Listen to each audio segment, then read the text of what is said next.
Good morning. It's so good to see you over Zoom. Yeah, it's how we're keeping in touch in these trying times. Different.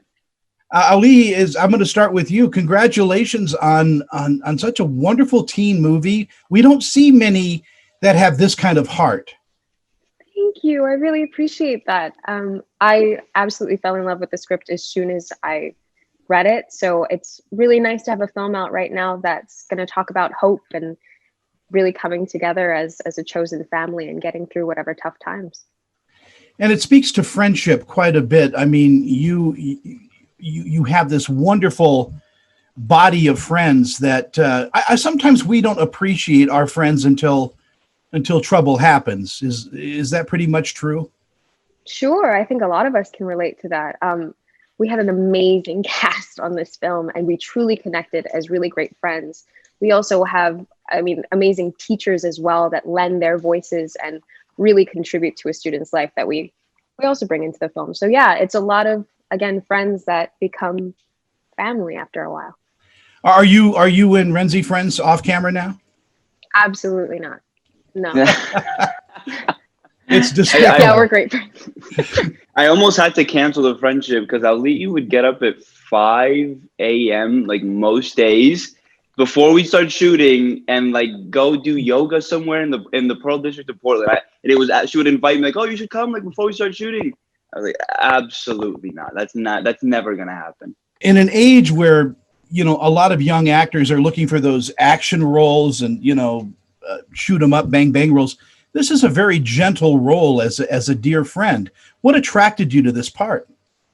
I guess just that the groundedness of this movie, the fact that we had Brett Haley directing, which his body of work speaks for itself.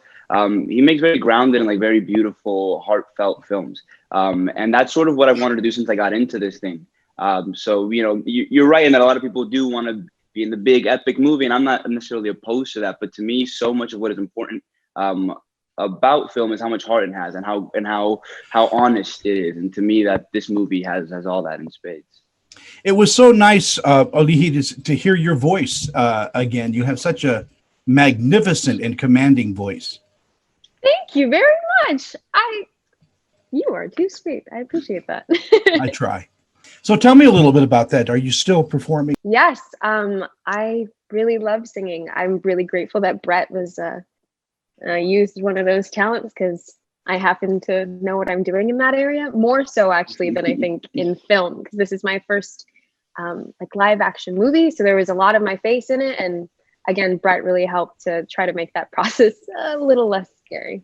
You made the crossover really well into acting as well as singing. So you do such a great job in this. Tell me a little bit about that journey.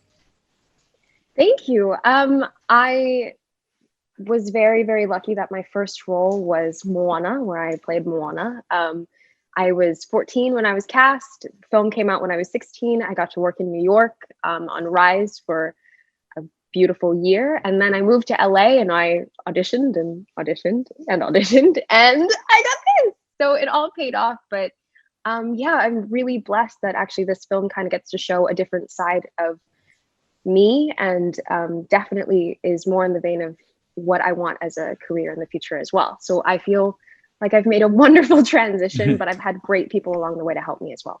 In our final moments, tell me a little bit about what you think audiences are going to pull from watching all together now. You can go first, Rhenzy. I feel like at the very least, there's this idea that there's hope in dark, that there's like light in darkness. She says a beautiful monologue at the end, which I'm not gonna spoil or anything, but it's kind of it kind of encapsulates a lot about what I think the heart of the film is, and that's that there is still that even when you're down, there's people around you that can I feel like I am giving away things.